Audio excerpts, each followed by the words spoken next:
Suivons le chemin des droits. Tel est le thème de la 36e journée mondiale de lutte contre le sida que nous célébrons ce jour, contextualisé par les droits humains au centre et les communautés en tête. La riposte mondiale au VIH s'est rapprochée de l'objectif de mettre fin au sida en tant que menace pour la santé publique d'ici à 2030. Moins de personnes ont contracté le VIH en 2023 qu'à n'importe quelle période depuis les années 1980. Près de 31 millions de personnes recevaient un traitement antirétroviral salvateur en 2023, ce qui est un succès de santé publique qui a permis de réduire le nombre de décès liés au sida à son niveau le plus bas depuis le pic de 2004. Malgré ces succès, le monde n'est pas en passe de mettre fin au sida en tant que menace pour la santé publique d'ici à 2030. Tenez, en 2023, 9,3 millions de personnes vivant avec le VIH ne recevaient toujours pas de thérapie antirétrovirale. Et 1,3 million de personnes avaient nouvellement contracté le VIH au niveau mondial.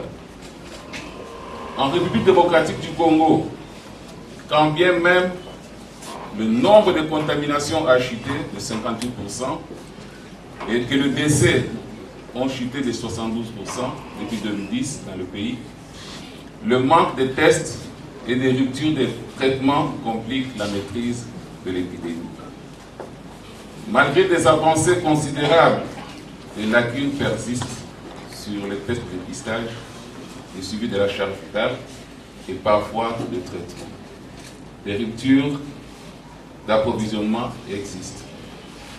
Toujours en 2023, 67 600 personnes vivant avec le VIH, soit 13%, ne connaissaient pas leur statut sérologique. Et 24% n'avaient pas supprimé leur charge virale. La dernière enquête sur l'index de stigmatisation réalisée en 2019 rapporte que 4,45% des répondants ont été victimes d'un refus d'accès aux soins de santé, y compris des soins dentaires, à cause de leur statut sérologique, les 12 derniers mois précédant l'enquête.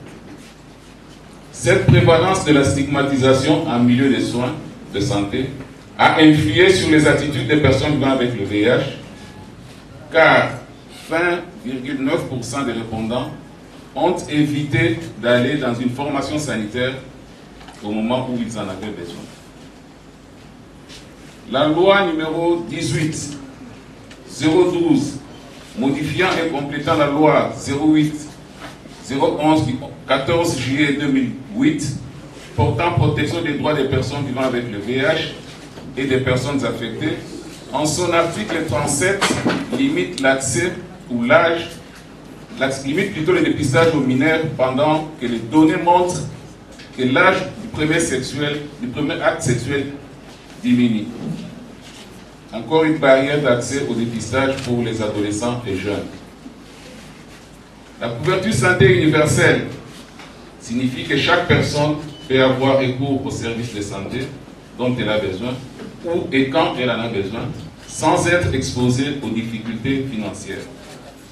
Cela concerne l'ensemble des services de santé essentiels tout au long de la vie, de la promotion de la santé à la prévention, au traitement, à la réadaptation et aux soins palliatifs. La couverture santé universelle demeurera théorique si ce gap n'est pas complet. On ne pourra pas parler de la couverture santé universelle sans mettre la communauté au premier plan. Les communautaires sont non seulement à l'initiative de beaucoup de choses. Nous avons des soins différenciés, parmi lesquels les postes de distribution des intrants ou produits, des clubs de jeunes, des groupes d'ARV, et j'en passe. Mais aussi, ils sont utilisés dans beaucoup d'autres approches, comme Mère Mentor, comme dans la prise en charge du sida au stade avancé, comme dans le suivi initié et dirigé par les communautés. On ne pourra donc pas gagner le VIH que si on laissait d'autres personnes de côté.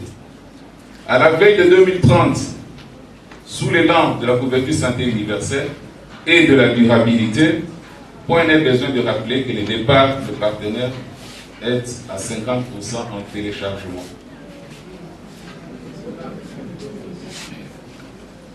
2030 n'est pas à des années-lumière. 2030, c'est demain.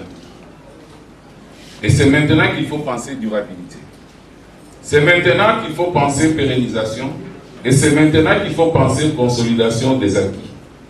C'est aujourd'hui ou jamais qu'il faut repenser et renforcer le leadership de la communauté.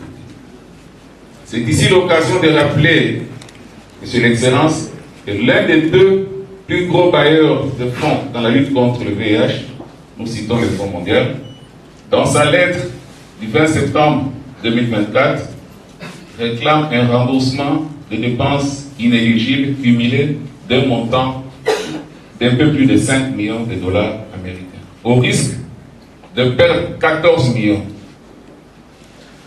Il plaise à votre Excellence de nous rassurer que cet argent sera remboursé. Le pays a aussi à payer régulièrement ses contributions dans le cadre de fonds de contrepartie. Ce geste montre donc l'engagement et la volonté du gouvernement pour la prise en charge de ses concitoyens. Comment aussi parler de durabilité si les organisations de la société civile en général et de lutte contre le VIH en particulier ne bénéficient pas des subventions du gouvernement? Nous en appelons donc à la mise en place de fonds innovants pour la lutte contre le VIH et nous parlons fonds SIDA, seul moyen durable pour lutter efficacement contre le VIH. Chers collègues de la société civile, c'est maintenant qu'il faut renforcer notre résilience face au VIH. C'est dans la communauté où vivent ces personnes vivant avec le VIH qui ne connaissent pas leur statut sérologique. C'est dans la communauté que vivent toutes ces personnes vivant avec le VIH qui sont sous traitement et celles qui n'ont pas supprimé leur charge virale. C'est toujours dans la communauté où vivent tous ces enfants et ces femmes vivant avec le VIH. C'est dans cette communauté où vivent les minorités. Nous citons les hommes ayant des rapports sexuels avec les hommes, les transgenres, les travailleurs de sexe, les utilisateurs de drogues injectables et j'en passe. C'est dans cette communauté où il y a stigmatisation et discrimination. Faisons notre part, nous, communautés, et le gouvernement fera la sienne. Excellence, Monsieur le Ministre, distingués invités, nous avons fait des promesses, et les promesses, il faut les concrétiser. 2030, c'est demain. 2030, nous y arriverons. 2030, nous allons revenir évaluer nos promesses. L'année prochaine, nous allons nous retrouver encore pour une nouvelle journée mondiale SIDA. Que vive la GMS 2024, que vive les partenaires techniques et financiers, que vive le